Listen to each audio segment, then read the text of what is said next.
Welcome back to Murder in the Black. It is your host, Steph. And I'm MD. Let's go ahead and get into our true crime case for today. Grab your coffee if it's the morning, your lemonade if it's the afternoon, or your wine if it's the evening. But either way, let's get into it. It's 2007 at Jackson State University. LaTasha Norman is a junior navigating classes and a fresh start after ending things with her longtime boyfriend, Stanley. She dated him since high school, and as she's moving through JSU in 2007, Stanley and her ultimately break up, Stanley seeing someone else, and Tasha has just started a new relationship with a man named Marquise. Marquise was helpful, considerate, the kind of steady presence that feels safe. Now, they haven't been together long, but on November 10th, 2007, Tasha invites him to meet her family back in Greenville, Mississippi. She wanted him to come to her younger brother's basketball game. The next day, Tasha calls her cousin Keisha. Keisha could tell that something was off with her. You know, that type of something's off just by hearing your voice. But Keisha was in a meeting, so she promises to call Tasha back. When she does, however, the next day, there's no answer. By November 13th, a ritual breaks. Tasha usually calls her mom, Patricia, every night as she walks back to her dorm. But this time, Patricia can't reach her. On November 14th, Marquise phones Patricia, Tasha's mother, because he hasn't seen Tasha, and actually Patricia reached out to him to inquire about Tasha's whereabouts. He tells her that Tasha's car is still on campus, but he also hasn't seen her. Patricia's husband, Danny, which was Tasha's stepfather, doesn't hesitate. He immediately hears about this situation and says, "Get in the car, we're driving to JSU." Around the same time, Keisha's Tasha's cousin checks in and learns that Tasha didn't go to class. Word is spreading throughout the family that Tasha is missing. At 8:30 a.m., when Tasha's parents are in the car headed towards JSU, Marquise calls the campus police and files a missing person report. Shortly after, he notifies Tasha's parents who are en route. Now, campus police search the campus grounds, and when Tasha's parents arrive, there is no answers, only one concrete detail. November 13th, Tasha was last seen leaving her class that started at 1 p.m. and ended at 2:20 p.m. No calls, no texts, no sign of her since. And that's where our story begins.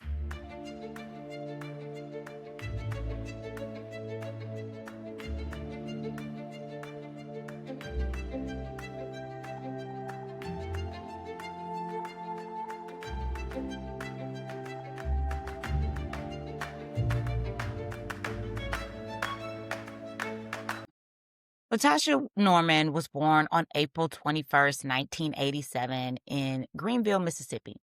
She came from a big family. She wanted to be a teacher and decided ultimately to be an accountant, which was inspired by her cousin, Keisha. Her mother instilled in her the value of doing her best, a trait that, needs to be stressed by parents, and LaTasha did just that. In 2001, she entered high school. She excelled. She did everything her older cousin did. She was a majorette.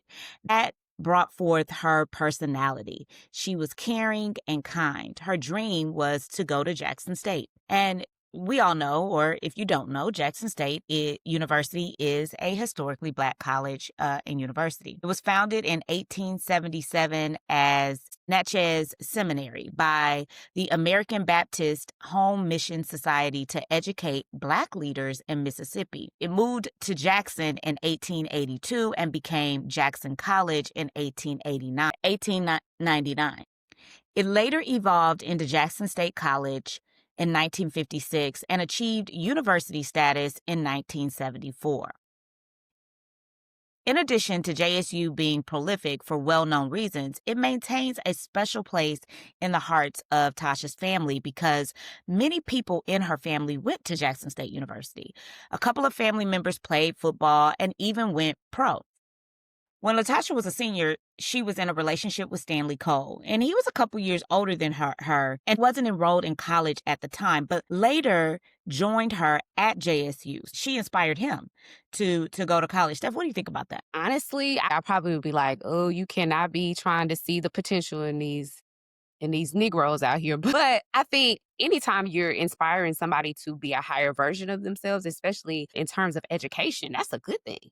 LaTasha valued her independence and made plans with her cousin Keisha to start an accounting firm after they graduated. LaTasha remained focused on her academic goals, and she consistently earned a place on the dean list each semester, which is very admirable. She was a focused student and somebody who worked hard, had dreams, and was a go-getter. Now that we know more about Tasha and who she was, we can fast forward or rewind, if you will, to her disappearance. The details about Tasha's disappearance were scarce. However, they knew her last known location, at least for the moment, and Tasha's vehicle was still on campus. JSU campus police reached out to the local PD for help in the investigation, and authorities began to speak to Marquise and Tasha's roommate, and they learned that her tires had been slashed a month prior. Danny, Tasha's stepfather, informed the police that he was aware of the situation, and he informed Tasha to document the incident with the campus police. Family and friends, once they heard about Tasha's disappearance, didn't want to sit in Greenville. They decided to go down to Jackson and do their own search. They put boots on the ground, began to pass out flyers to the locals in the community. And locally, the news spread like wildfire. The campus police, as well as Jackson PD, immediately put a media release for the family to speak. And the spokesperson was her stepfather, Daddy. He stepped up in an emotional, distress heavy situation. He was able to present the facts with eloquence. Daddy continued to speak not only to the local news station, but wherever he could, radio stations and any other media outlets, and to ensure that everyone in the area was aware of his daughter's case. Jackson PD did reach out to the FBI for help, and they immediately joined the search. One of the first things that the head detective did that was a part of the FBI is he reanalyzed all the information that they currently knew about Tasha. And once reanalyzed, he then went and pulled Tasha's cell phone records. The initial data showed that she was at Marquise's location. It had her traveling towards the area of JSU. Shortly after, all of the data completely stopped.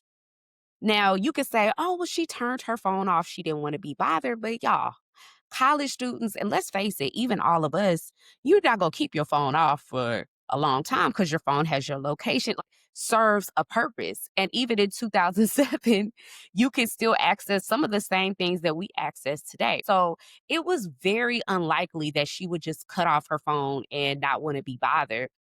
Besides, they knew Tasha didn't have a reason to go missing. She didn't have any mitigating factors that would prompt her to leave her life. Investigators asked the family if anyone would want to harm her, and the first person that they suggested was Marquise. They felt like he jumped the gun when he filed a missing persons report without the family being there. And also, the family went back to the night of November 10th, because a lot of time, not only do investigators reanalyze information that they receive, but as family members, we do the exact same thing, right? When I saw her last, what was going on with her? Was she acting different? Did I miss a detail or a clue? And the family did the exact same thing, because you remember November 10th was their first time meeting Marquise. And they made note that Marquise got into a disagreement with Tasha's cousin. And they wondered, was it a result of that disagreement that he decided that he wanted to do something to her? Perhaps they got into an altercation and he was responsible for her disappearance. They didn't know. They offered that name to detectives. And honestly, that doesn't sound far off from how detectives think. Tasha was last seen at your location. You're her boyfriend. You're the first person we're going to look at. The community at JSU were frightened. This was something that could happen to anybody, because there was a delay in identifying what ultimately happened to Tasha. Many people on campus were constantly updating their friends about their location. This possibly could have been them.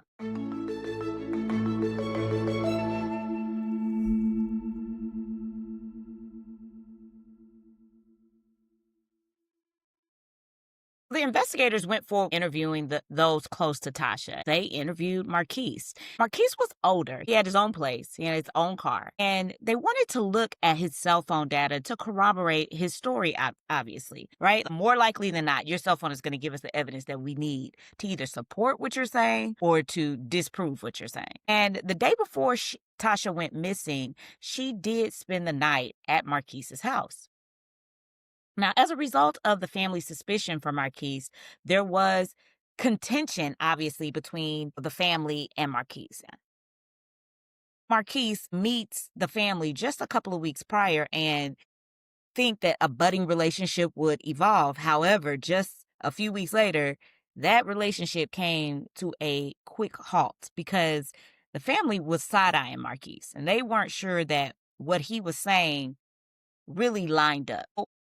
Suspicion is the brain's smoke alarm. It's letting us know something's not right here, right? And where there's smoke, there's usually fire.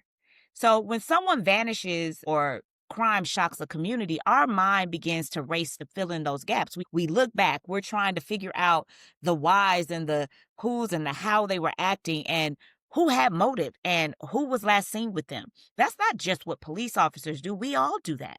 And that instinct, it mobilizes searches, it surfaces tips, and the case then quickly becomes alive.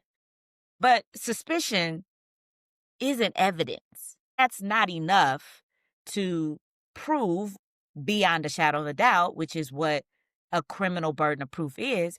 We can't treat suspicion like evidence. We need to treat suspicion as tools to get to the evidence. It helps us to wrap the investigation up and close the gaps to fill in the pieces. Suspicion can also, Steph, hurt, right? If we don't use it in a proper way. It can create tunnel vision and confirmation bias. It makes you, if you zone in on one key person and that's who you think it is, then you'll make the evidence fit your narrative. I have to say that we did true crime and current news last week, MD, and the case about David, right, with this young girl, Celeste Rivas. A lot of theories are circulating currently about that case, right? I presented a lot of those theories to you guys. I also presented the facts.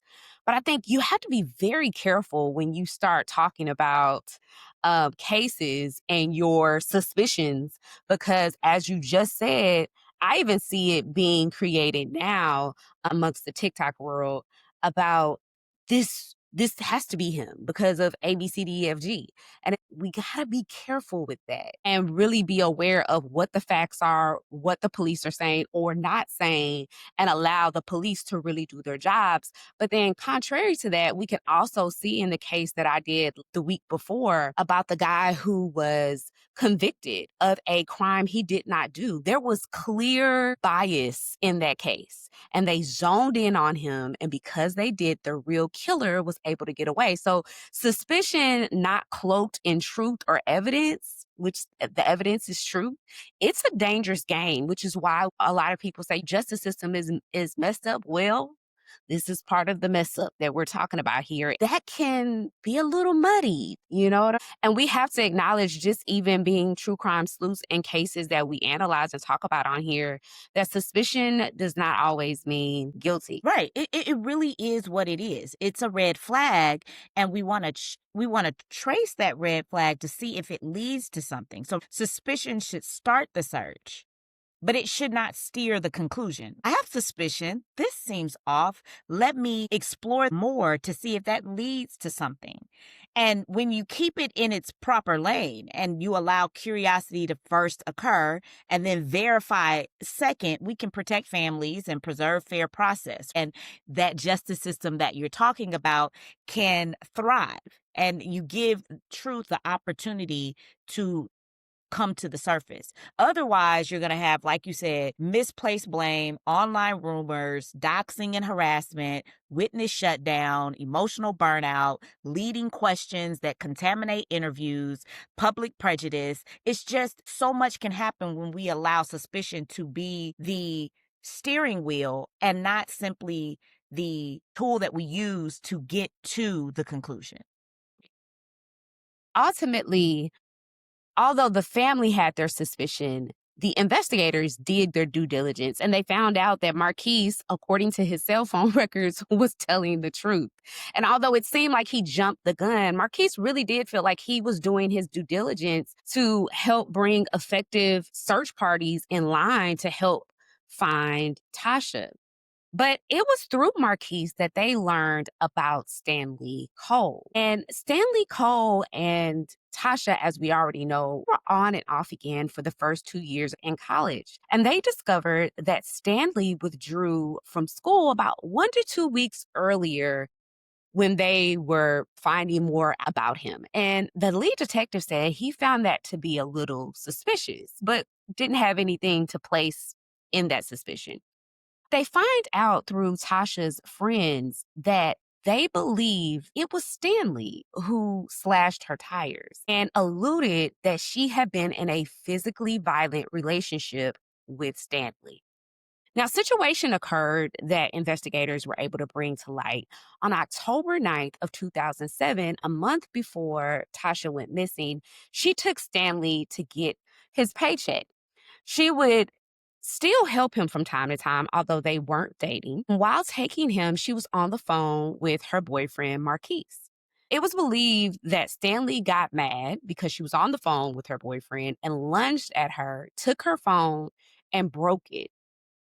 She then went and reported the incident to the campus police, which was documented for investigators' records. And I thought that was good that in each situation where her tires were slashed and he obviously was being violent with her, she immediately went to go document this abuse. And it just shows that Tasha was vigilant to take some action towards this person who was violent. After detectives learned of this fact, they informed Tasha's family, hoping to get more information about this violent relationship. But it was the first time that Tasha's family ever heard that she had violent interactions with Stanley.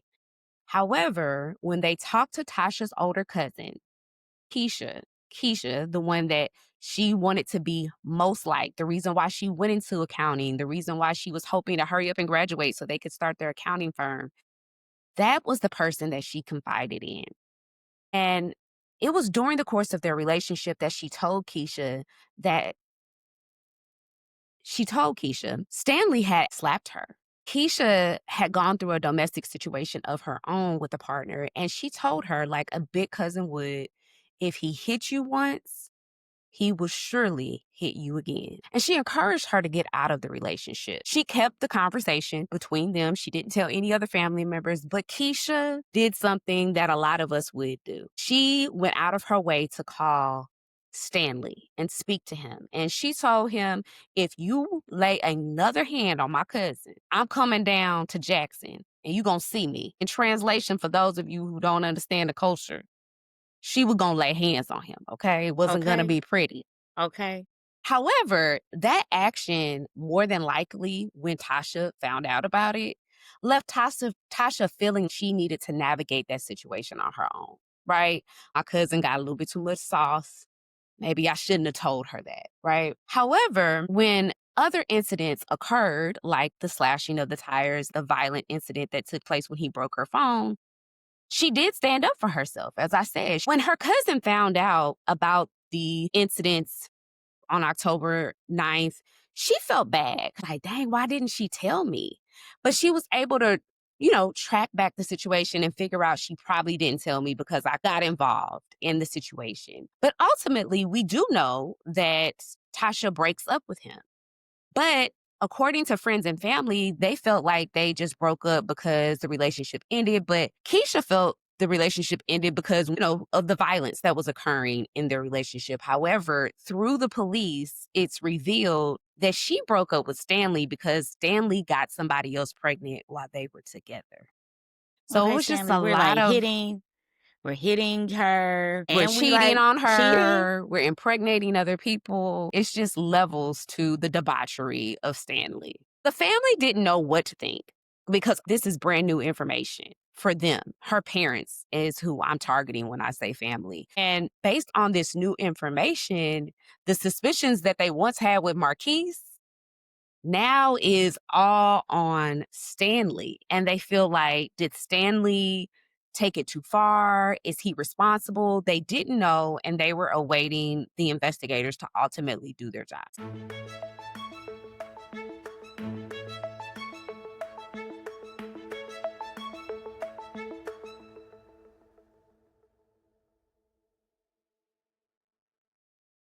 On Thanksgiving Day, detectives received a call from a car dealer that claimed that a 1998 Dodge Neon suspiciously had the carpet cut out of the trunk. And the car salesman found this suspicious enough that he felt he needed to call and check on the VIN number for the car. It came back to Stanley Cole's girlfriend, Simone, the one he got pregnant. Now, Stanley and Simone lived in an apartment complex north of Jackson. Stanley, at this point, is at the top of the investigators' suspicious list. He is definitely a person of interest. With this new information from this car salesman, they were able to get a search warrant for the vehicle and found blood splatter in the trunk of the car. The blood was positively ID'd to LaTasha Norman. They believe that she was kept in the trunk of that car. The investigators are going to gather as much evidence as they can before they go and arrest Stanley, or before they completely zero in to say, this is our person, because that's what good investigators do. They get Stanley's cell phone records, and they were able to place him at JSU on the day of Tasha's disappearance. Now, that's very telling, because remember, Steph told us that when they first started looking at Stanley, one of the investigators learned that he unenrolled from JSU just 1 to 2 weeks prior. Why was he on JSU's campus on the day that Tasha went missing? That suspicion that investigator had that he wasn't able to put anything into, he was able to now link it, which is why you want to just keep suspicion as it is and then let the evidence take you there. And it did. His cell phone records showed him near Brown Street, which is near a forest area. Investigators visited Simone in Greenville, the girlfriend, who arrived with Stanley, and they evaded questions. They were not trying to talk where investigators are talking to Simone. She made a very odd statement that there was a time where Stanley took 40 minutes to simply take the trash out. During Stanley's interview, Stanley was very nonchalant. He avoided answering questions. And that within itself is a little suspicious, because this was your girlfriend for 2 years and she's missing. Right. One of the questions that detectives asked him was, if the person gets caught who's responsible for her disappearance, what do you think should happen to that person? And he says, I don't know. The detective continues to talk to him and ask him questions, trying to get as much information from him as possible. And he tells him, hey, man, if you know where she is, just tell us. Tell us where she is. We want to find her. And with emotion in his eyes, he asked if he told them, would he be allowed to see his mother? Detectives step out in the hallway for a second, leaving Stanley in the room, feeling like they have him right to center. He's about to tell them exactly where she is. And then they see Stanley's mother outside of the room. I'm not too sure why detectives decided to allow his mother in the room, because Stanley just said, if I tell you, can I talk to my mom? Which they were willing to do. But they see his mother and they allow her to come into the room, thinking she's going to advise him to do the right thing.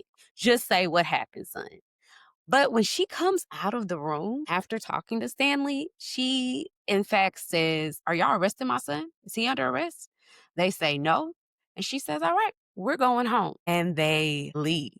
You know, this whole case, I have been so amazed at the investigators and how they've handled it, how they quickly reported it, how they looped in the FBI, how they didn't allow the parents, suspicion of Marquise to cause them to have, confirmation bias. And this though right here, this is wild.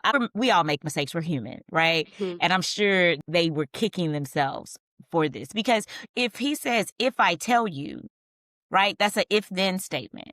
if I do this, then I'll Mhm. do this. Right. So you have to allow the thing that comes first to allow the thing that comes second. You can't Right. say, okay, well, I'm going to let you see your mama.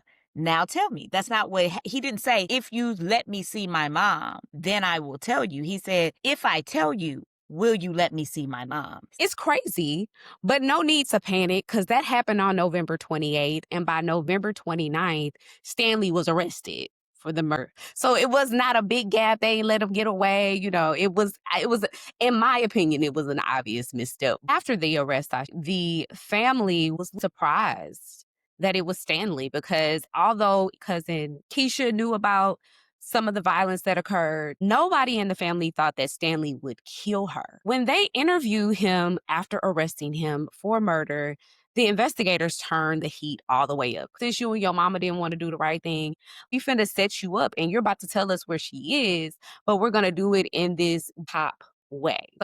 The lead investigator played the bad cop and he does everything to piss Stanley off so that Stanley forgets to ask for his lawyer because they want to know where she is and they don't need no lawyer coming in doing the lawyer thing.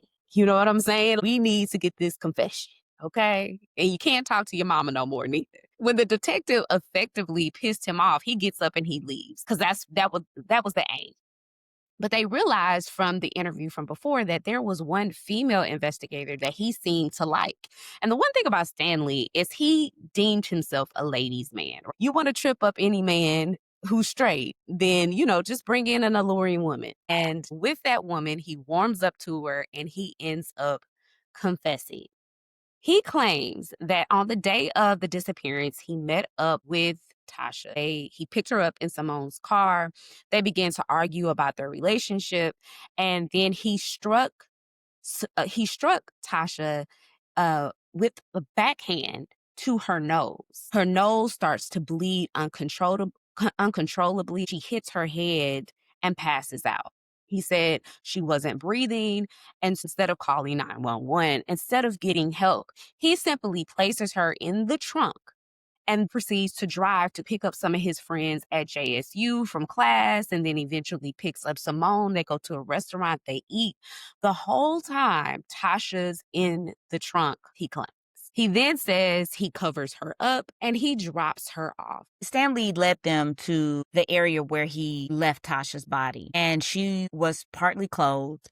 Her upper torso of her body was covered with a cardboard. At this point, it was badly decomposed. They had to use her dental records to confirm that it was indeed LaTasha. Her parents made the drive back to Greenville after receiving the news, and as you can imagine, the family was shocked. Her cousin, you felt if she had simply stayed on the phone with Tasha that day, she could have prevented something or convinced her to avoid going with Stanley. And I think we have a tendency to do that, to try to figure out how we could have made the situation better, different, the what ifs, the, coulda, woulda, shouldas. And I think that's just human nature. What about you, Seth? You can't help but to reanalyze the situation because in hindsight, now that you know that she went and met with him, you didn't have that information before.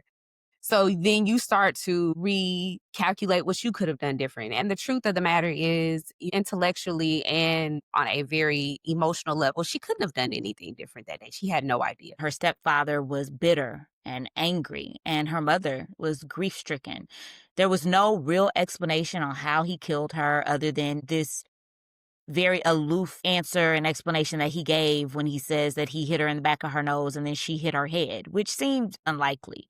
If she was bleeding uncontrollably, they would have found some blood in that front seat, and they didn't. They did find a nick on the inside of her rib cage, and that jaggedness, her body was so badly decomposed that they weren't able to definitively make a determination. They sent it off for further analysis. They were able to declare that it was caused by a knife. Family's defense is that this was all an accident. He hit her, she hit her head, she bled out. That it was not intentional. February 2010, the trial was difficult for the family. Stanley's attorney argued the evidence only showed it was manslaughter. But on February 22nd, 2010, they found Stanley guilty of murder and they sentenced him to life in prison. In 2012, the Court of Appeals overturned his case, claiming that extensive media attention caused him to not receive a fair trial, which ultimately resulted in a mistrial because the judge didn't put manslaughter as an option for the jury to consider. So it's very clear that his attorney was arguing for manslaughter while the state, the prosecution, was arguing for murder. When a jury goes to deliberate, they need to have both of those options on the jury card because it's unclear if they had manslaughter as an option, whether they would have chose it or not. That causes a mistrial to ensue. And that's really crazy because in a trial, the way that it works is it's not just, okay, you give your closing statements and then the jury just immediately stands up and leaves. No, they receive extensive instructions from the judge, and the judge reads through that jury card that they have to go through. And it is, guys, it is very intensive. And this is something that attorneys on both sides, they argue for. It's a lot of attention that goes into what is going to be on that jury card, what's going to be on that jury selection, what is the wording that we're going to use, because we want to make sure that they understand. We don't want them to be confused. We don't want them to get bogged down with too much. We don't want it to be too wordy. We want it to be wordy enough. That's the back and forth that happens prior to trial. That's usually a part of the voir dire process. It's not just simply polling the jurors. It's also making sure your jury card and what's going to be on that verdict sheet is presented in a way that you feel is going to best represent your interest. It's really interesting that manslaughter wasn't on there because it's hard for me to believe that his attorney would not demand it to be on that jury's verdict.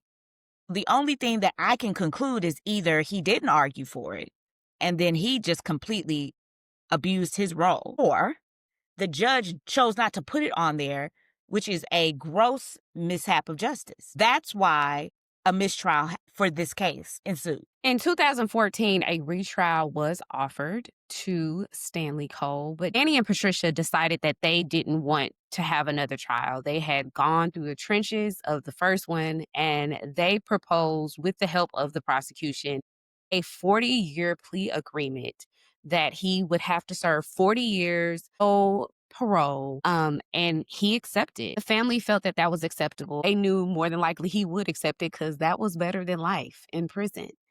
And ultimately, Danny and Patricia felt they needed to forgive because they were bound by the shackles of unforgiveness and just overall anger. They claimed that they have forgiven and have proceeded to move on with their lives and do better in the memory of LaTasha Norman. The family believe that this case in particular brings attention to the issue of domestic violence among young people. Individuals experiencing such situations are encouraged to reach out and ask for help. In memory of LaTasha Norman, Jackson State University dedicated a center for counseling named after her. Her photo, as well as her life and legacy, are displayed there to serve as a reminder that you do not have to suffer in silence. That is the case of LaTasha Norman. We have done several cases on Murder in the Black about domestic violence, and we want you to know that whether you experience it later on in adulthood or as a young adult, you don't have to suffer in silence. There is help for you. And so in our show notes, we will include that information, and we want to hear your comments. If you or someone you know is experiencing domestic abuse, please don't stay silent. Help is available. You can call the National Domestic Violence Hotline at 1-800-799-7233. If you're unable to speak safely, you can also text START to 88788 to connect with someone who can help. We'd also love to hear your thoughts on this week's episode. Leave us a comment and let us know what you think. Until next time, friends, this is Murder in the Black.